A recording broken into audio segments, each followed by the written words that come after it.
Before the story begins, a quick transmission from the edge of the void. If you enjoy humanity standing toe to claw with the impossible, tap like, subscribe for more HFY science fiction, and tell us in the comments what you think happens when the galaxy's deadliest predator meets a human camp that refuses to run. Now let's begin.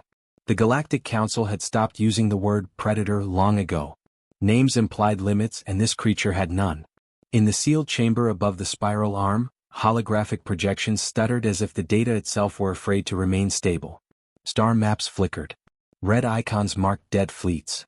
Entire task forces reduced to annotated silence. The creature responsible had no official designation anymore, only a classification stamped in hard light across the chamber. Uncontainable. Counselor Veshtal watched the final report scroll past his vision filters. 47 confirmed kills at the fleet level. Unknown civilian losses. Behavioral pattern listed as non-negotiable hostility. Intelligence analysis concluded with a phrase that tasted like failure. It does not respond to deterrence. Around him, other counselors shifted their appendages, feathers, plates, or shadows, each species translating dread into posture. They had tried everything. Gravity traps. Neural disruption fields. Psychic dominance arrays that had once bent hive minds to obedience. The creature had torn through them all with patient violence, as if testing tools made by children. Then the trajectory update arrived. A junior analyst spoke before protocol could silence him. It has altered course. Veshtal's spine stiffened. Toward what? The hologram zoomed in. A backwater world. Minimal orbital traffic. No council presence. A registered mercenary resupply zone used intermittently by humans. The chamber went quiet. Humans?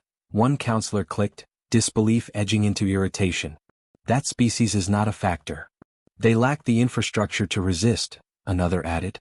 No psionic shielding. No planetary defense grid. Veshtal studied the data longer than the others. Then they will be dead within the cycle. The council logged the incident as a containment failure already concluded and moved on. The predator was no longer their problem. On the surface of that insignificant world, Captain Elias Rourke was finishing his morning inspection when the sky changed. Rourke had learned to read the air.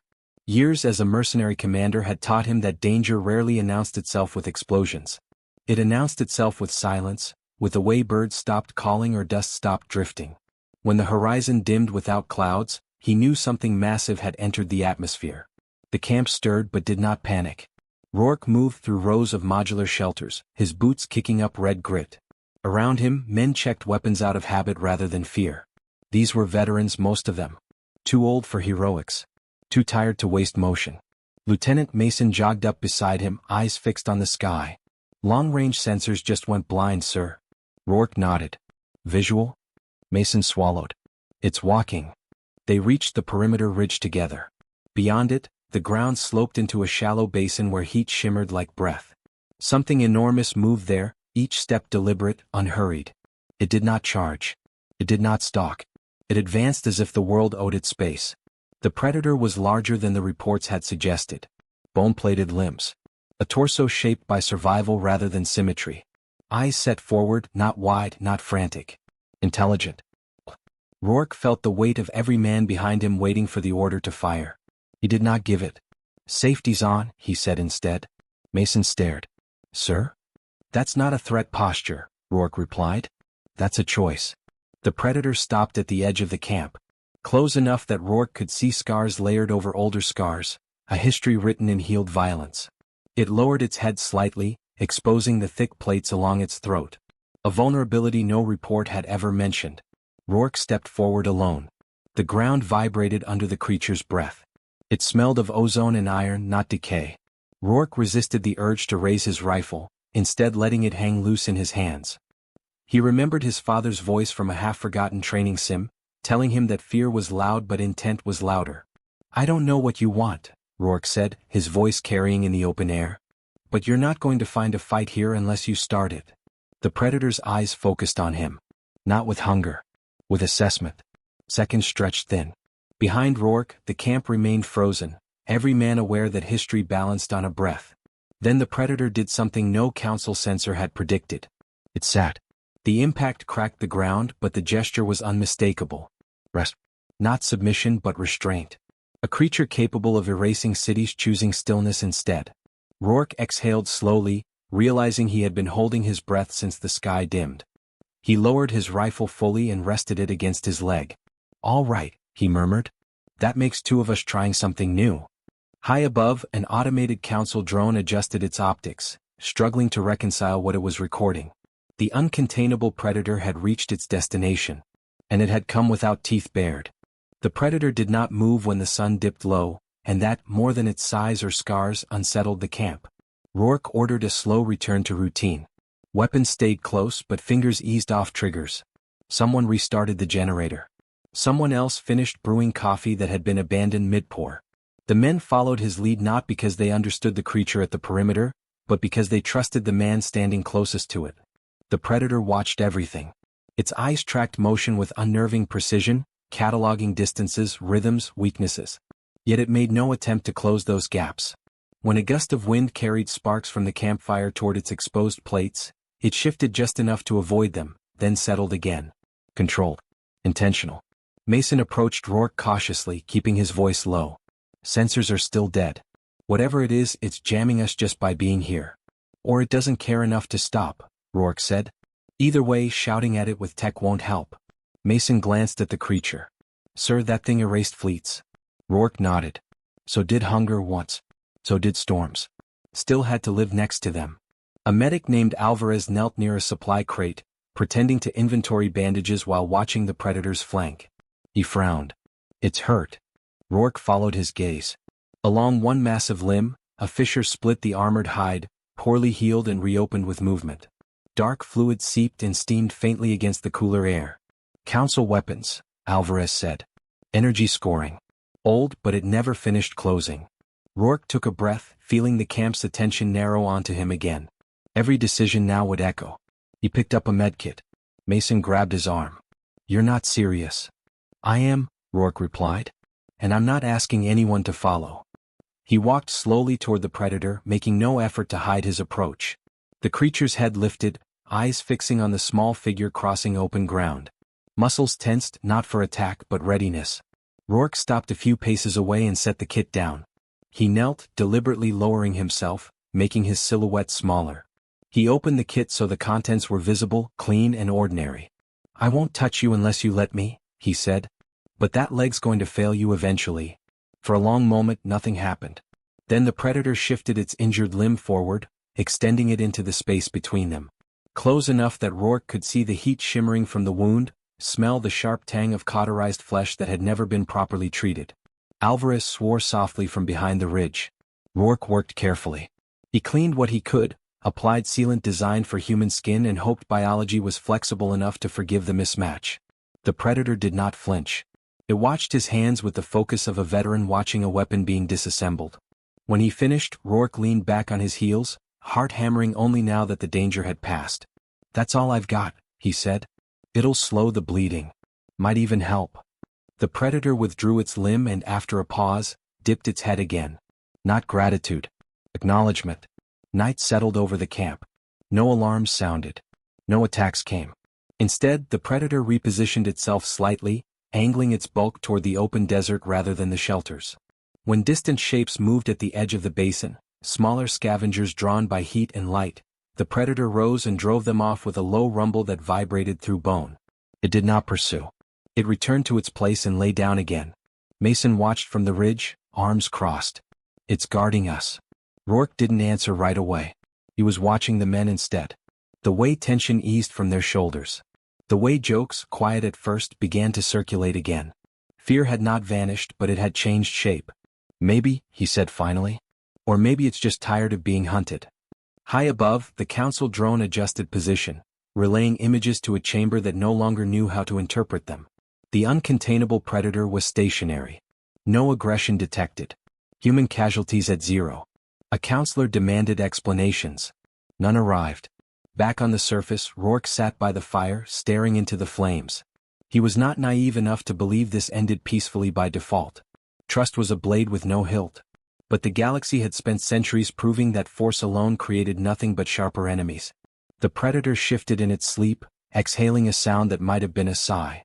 Rourke realized then that whatever this creature was, whatever storms it had walked through before reaching this camp, it had come here to stop running. And if the council decided to correct what it would surely call a mistake, they would not just be attacking a mercenary camp on an irrelevant world. They would be attacking the place the galaxy's deadliest predator had chosen to rest. Rourke woke before dawn, the first light brushing the horizon with a faint glow, and found the predator still where it had lain through the night. Its massive form seemed almost smaller in repose, though the scars and plates told stories of survival and destruction. He studied it silently, noticing subtleties the council had never measured, how it breathed, the slight twitch of muscles beneath its armor, the awareness that never fully left its eyes. It was an apex predator, yes, but one that moved with patience and calculation, not blind instinct.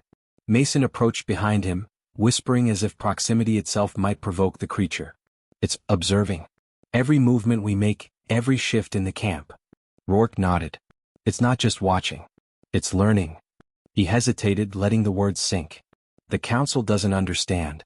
They think uncontainable means uncontrollable. It doesn't. It chooses. That's the difference." They moved through the camp together. Soldiers were already performing routine maintenance, their hands steady, their eyes flicking to the predator without panic. The air smelled of red dust and burned fuel, of coffee reheated in gravity-heated pots. Nothing had changed about the human camp except the presence of something enormous, something that should have obliterated them. Alvarez joined them, carrying fresh medical supplies. "I stayed up most of the night," he admitted. "It healed faster than I expected. Its metabolism, it's not human, obviously, but efficient." Rourke crouched beside the predator, careful not to crowd it. He ran a hand along the thickened armor near its shoulder, feeling the warmth beneath. "It's not just biology. It understands risk. It knows when it's safe. It's choosing this camp over every other place it could be." The predator's low rumble echoed across the camp as if in response, a sound so deep it vibrated through bone. Mason flinched. "It's speaking?" Rourke shook his head. "Not language. Intention. Recognition. It knows we're not like the council thinks. We're not chasing, not hunting, not fearing." Overhead, faint signals flickered as council drones attempted to recalibrate sensors. Their analysis streamed to the high chambers in bursts of data, each report more frantic than the last. "Impossible," one voice whispered across a translation grid. "It is static. It's bonding?" Rourke did not glance upward. He had no time for politics or bureaucracy. The predator shifted slightly, and he saw its injured limb tense again. Without a word, he retrieved the medkit. The creature regarded him, unblinking, every muscle coiled and ready, but it did not pull away. He treated the injury with precision, applying the sealant and stabilizing the tear as gently as he could, aware that any mistake could provoke lethal reaction. Once finished, he stepped back and lowered himself to his heels. "You'll be fine for now. The wound will hold. Move carefully and it won't worsen." The predator exhaled, a deep, resonant vibration, and dipped its massive head toward him. Recognition. Trust in the rawest form. Rourke allowed himself a quiet breath of relief. Mason, standing slightly behind, said, "It's protecting us." Rourke studied the camp, the men performing routine tasks without fear, the predator acting almost as if it were part of their ranks. "Maybe," he said carefully. "Or maybe it's only here because it has nowhere else to stop running. That doesn't make it loyal. It makes it deliberate." From the ridge above, the sun crested fully, scattering long shadows across the camp. The predator rose and padded silently to the edge of the perimeter, muscles rippling beneath its armor. Smaller predators, scavengers drawn to heat and movement, skirted the outer rim of the basin. The apex predator did not hunt them. It merely warned them off, a low rumble vibrating across the dry ground. Then it returned to rest, sprawling near the fire but angled outward, alert, vigilant. Rourke and Mason exchanged a glance. Neither needed to speak the thought aloud. The predator had not come to be tamed, nor had it come for companionship. It had come because it recognized the human's restraint and clarity of intent, a recognition that the council had never allowed itself to perceive. Alvarez, brushing dust from his hands, muttered, "It's choosing. Choosing us." Rourke exhaled slowly, the weight of the situation pressing in. "And that changes everything. If the council decides to intervene," his voice trailed off. The unspoken conclusion hung in the dawn air. Any attack would not be a skirmish. It would be annihilation. The men of the camp resumed their duties, understanding now that survival was no longer about weapons or fortifications alone. It was about coexistence, respect, and restraint. Rourke walked the perimeter with Mason, observing the predator's calculated awareness, learning its rhythms. Every step it took, every subtle shift, reinforced a truth no sensor, no intelligence report, no fleet formation could ever convey. The uncontainable could be understood, but only by those who did not demand dominance. By midday, the predator had moved closer to the central campfire, its massive bulk dwarfing the shelters. Children from the nearby settlement, rare visitors, their parents trusting Rourke's reputation, peeked from behind barriers. The predator did not flinch. It did not react. It merely observed, curious but non-threatening, as if gauging whether these humans were another form of calculation, another measure of intent. Rourke knelt beside the fire and met its gaze. For a moment, the heat and dust and tension seemed irrelevant. Here was a creature that had erased fleets, a living storm of teeth and armor, and it had chosen stillness over destruction. He realized the enormity of the risk. The council would never forgive this. They would see the predator's restraint as weakness. But in the human camp, the calculation was simple. Patience, clarity, and measured respect could do what fleets and weapons could not.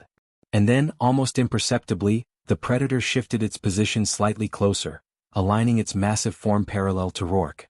Not submission, not alliance, but acknowledgement. A silent accord had formed, one the galaxy had no framework to interpret. Rourke rose and turned to the camp. This changes nothing in theory but everything in practice. We survive not because we fight the predator but because we do not provoke it. And if the council believes otherwise, he let the threat hang unspoken, heavy in the warm desert air. The predator exhaled again, a vibration so deep it seemed to settle into the ground beneath them. And for the first time since it arrived, the humans felt not just relief, but an odd, tentative partnership forming. A bond born of observation, choice, and mutual understanding. High above, council drones struggled to classify the footage streaming in. Uncontainable. Unpredictable. Undeniably human. Below, the predator rested, patient and aware, and the camp went about its work, each man and woman learning that survival could be as much about wisdom as it was about weaponry. And somewhere in the distance, beyond the ridge and the basin, the galaxy's deadliest predator had made a choice that would echo far beyond this dusty human world. The warning came as a hum through the atmosphere, subtle at first, then growing into the unmistakable presence of engines and energy shields slicing through the horizon. Rourke stood on the ridge again, observing the shimmer of the council's fleet emerging over the desert. The ships were vast, bristling with weapons calibrated to exterminate life in quantities that would have left the planet barren. The predator shifted its massive form, eyes flicking toward the intruders, muscles coiling in deliberate readiness. Mason fell into step beside him. "They came faster than expected," he said, voice tight. "Sensors picked them up almost too late." Rourke didn't respond immediately. He studied the fleet's approach, calculating speed, weapon ranges, and engagement patterns. This wasn't a negotiation. It would not be attempted diplomacy. The council had sent not envoys but annihilation. "They'll hit the perimeter first," he said finally. "If they make it that far." Alvarez joined them, hands clenched around a scanner. "They're massive, capital ships. One strike and the camp?" He let the thought trail off. Rourke shook his head. "No, they won't hit the camp first. That's why we have a choice." The predator rose from its resting position, its bulk suddenly more intimidating than the fleet above. Its scars glinted in the sunlight, each one a testament to battles the galaxy had recorded and forgotten. But this time it did not advance blindly. It advanced strategically, positioning itself between the camp and the approaching fleet, tail flicking, claws digging shallow trenches into the dry soil. Rourke signaled the men to hold positions. "No open fire," he said. "We guide. We observe. We survive." Mason swallowed. "We're guiding it?" "Exactly," Rourke replied. "The predator isn't ours to command, but it will act if it understands the threat. We provide that understanding." From orbit, the council had no frame for what they were witnessing. Drones transmitted chaos. The predator moved like a living weapon of precision, dismantling incoming assault drones with lethal accuracy. It did not engage civilian targets. It did not chase fleeing debris. It calculated, intercepted, neutralized. Each strike was efficient, leaving minimal collateral damage. Rourke and his men moved through the camp, eyes sharp, voices low. They adjusted the predator's line of sight, warned of incoming fire, guided it subtly without overt commands. The bond, tentative and fragile, deepened under the pressure of imminent destruction. Mason glanced up at Rourke, awe and fear mingling. "It's following your lead." Rourke's jaw tightened. "No, Mason. It's following the threat. We're just helping it see clearly. That's all humans can offer. The first of the Council's frigates came into range. The Predator struck. Limbs moved with terrifying coordination, armor plating absorbing blasts, claws rending metal. The humans watched as capital ships were shredded, systems failing, energy fields collapsing under the Predator's precise assault. It was not a frenzy, it was execution. Every movement deliberate, every strike calculated, every potential threat neutralized with surgical efficiency. Yet through it all, the Predator returned to the camp after each engagement. It repositioned itself, its gaze sweeping the horizon, alert but unaggressive toward the humans. Its understanding of their presence as separate, protected, and valuable guided its actions. Rourke moved closer to the edge of the defensive perimeter, watching the aftermath of a destroyed ship hover in the desert haze. "They thought we were insignificant," he said quietly. "They were wrong. The Council has no idea what insignificant really looks like when it earns respect." Alvarez, breathing hard, muttered, "It's not just survival. It's teaching them." Mason shook his head. "Teaching who?" Rourke smiled faintly, though his eyes never left the horizon. "Teaching the galaxy that force isn't the only measure of dominance. That restraint can be stronger than the fiercest assault. That choice is everything." The fleet regrouped, trying to form a coherent attack strategy. Each attempt was met with precision strikes that left hulking ships drifting, incapacitated but intact enough to broadcast their failure. The Council had trained for overwhelming power. They had not trained for patience, strategy, or understanding. The Predator moved again, this time closer to the camp's edge, tail whipping shallow trenches in the sand, alerting soldiers to hidden threats, guiding them subtly toward safer positions. It was not loyalty. It was comprehension. And in that comprehension, the humans found an unexpected advantage. Hours passed. The desert shimmered with heat, dust, and smoke. The Council fleet began to falter, its calculations unraveling as their attacks were met with countermeasures born of instinct, strategy, and the humans' careful guidance. The Predator returned to the camp one final time as the last frigate drifted powerless above the ridge. It lowered itself, massive head brushing the ground, breathing controlled and deliberate. Rourke exhaled slowly, the tension in his shoulders loosening for the first time that day. The camp was intact. The Predator had acted as both shield and weapon, not for command, not for dominance, but because it had recognized their restraint, their intent, and their understanding of the situation. Mason clapped a hand on Rourke's shoulder. We survived." Rourke did not answer immediately. He watched the Predator settle near the fire, vigilant yet calm. "Not because we fought harder," he said finally. "Because we understood smarter. Because we didn't force it into a fight it didn't choose. And if the Council thinks this changes nothing," his gaze swept the horizon where the ruined fleet drifted, powerless, "they're about to learn the cost of underestimating humanity." Alvarez crouched beside him, scanning the battlefield. "It's unbelievable. I've never seen anything survive like this and return voluntarily." Rourke nodded. "Neither have I. But that's the point. It came here by choice, not circumstance. And choice is something no fleet can erase." The sun dipped low again, casting long shadows over the camp and the Predator, now resting but alert. The humans moved carefully around it, each aware of the precarious balance that had saved them. It was not just brute strength or tactical skill that had kept them alive. It was understanding. And far above, in chambers the Council could no longer reconcile, data streamed back in chaotic bursts. The Uncontainable had not been captured. It had not been defeated. It had aligned, temporarily and by its own volition, with humanity. And the galaxy had never witnessed anything like it. The Predator exhaled, a deep vibration that settled into the ground and the men around it. Rourke, standing by the fire, realized that what had occurred was more than survival. It was a lesson, silent but undeniable, and one that would echo far beyond this dust-choked world. The humans had not merely survived a Predator. They had survived by earning its choice. And in that choice, the balance of power in the galaxy had begun to shift. The desert air had cooled, dust settling over the camp as the last embers of the fire flickered against the Predator's massive frame. Rourke stood beside it, arms crossed, his eyes scanning the horizon where remnants of the Council's fleet lingered in silent drift. The Uncontainable had returned, choosing the humans not out of compulsion but understanding, and in that choice lay a power no weapons could replicate. Mason approached, hesitant yet emboldened by what they had witnessed. "Sir, what do we do now? The Council, they'll be coming again and this time they'll bring more." Rourke's jaw tightened. Let them come. They think force is absolute. They've never seen patience and precision fused into a weapon. He studied the predator, now resting but alert, eyes scanning the horizon with unwavering focus. This isn't loyalty. It's recognition. And recognition can't be taken by fleet or decree. It must be earned.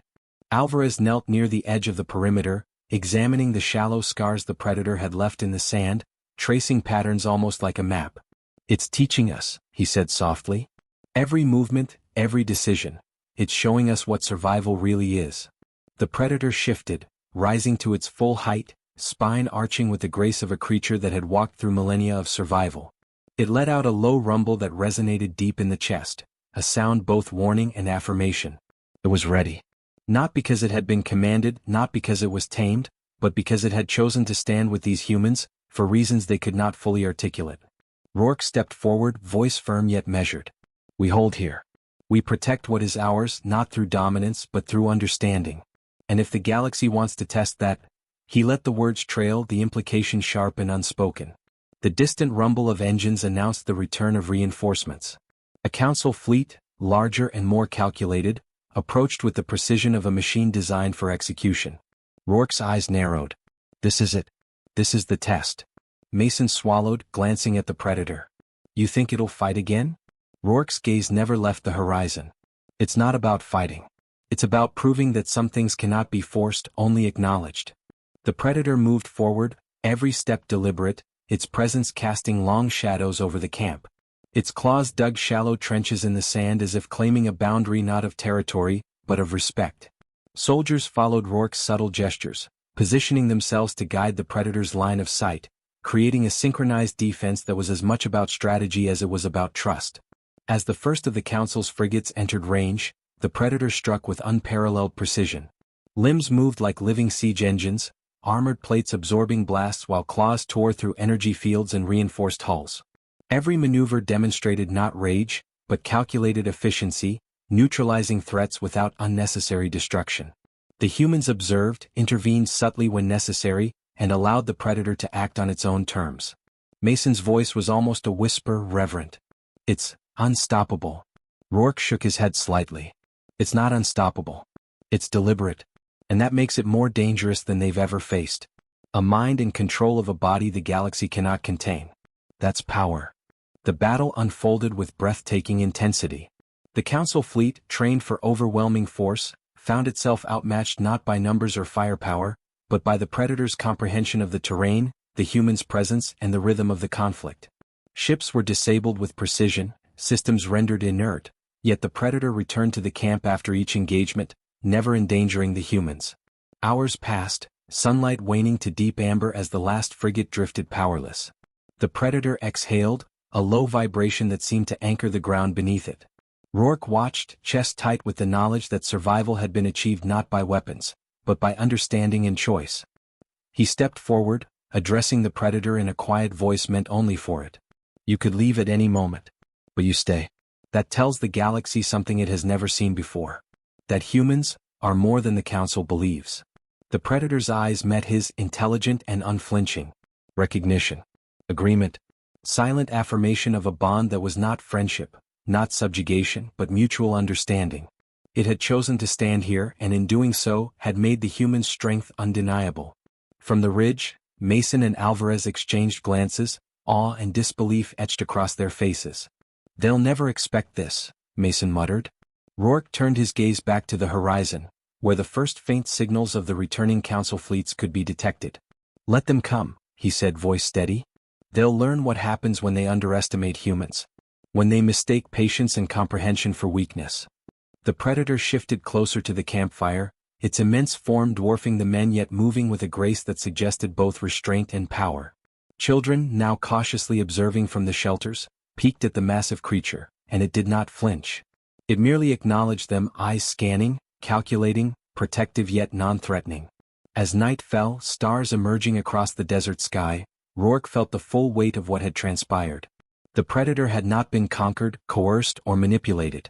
It had chosen to ally, to coexist, and in that choice lay a lesson that no Council briefing, no fleet, no weapon could convey.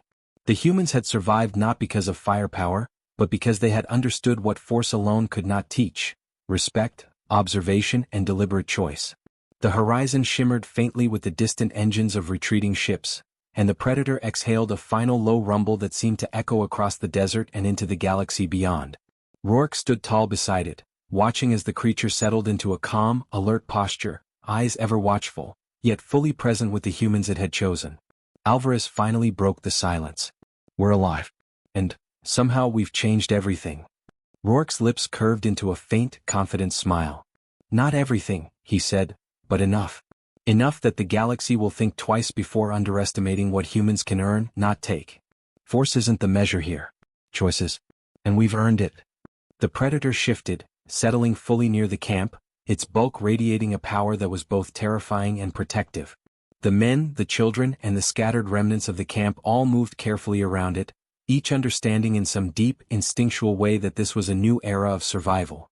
Not domination, not conquest, but alliance through comprehension. Rourke gazed into the night, into the Predator's unwavering eyes, and realized the truth that would echo far beyond this small world. The galaxy's most fearsome weapon had chosen humans not by force but by recognition. And in that recognition lay the ultimate victory.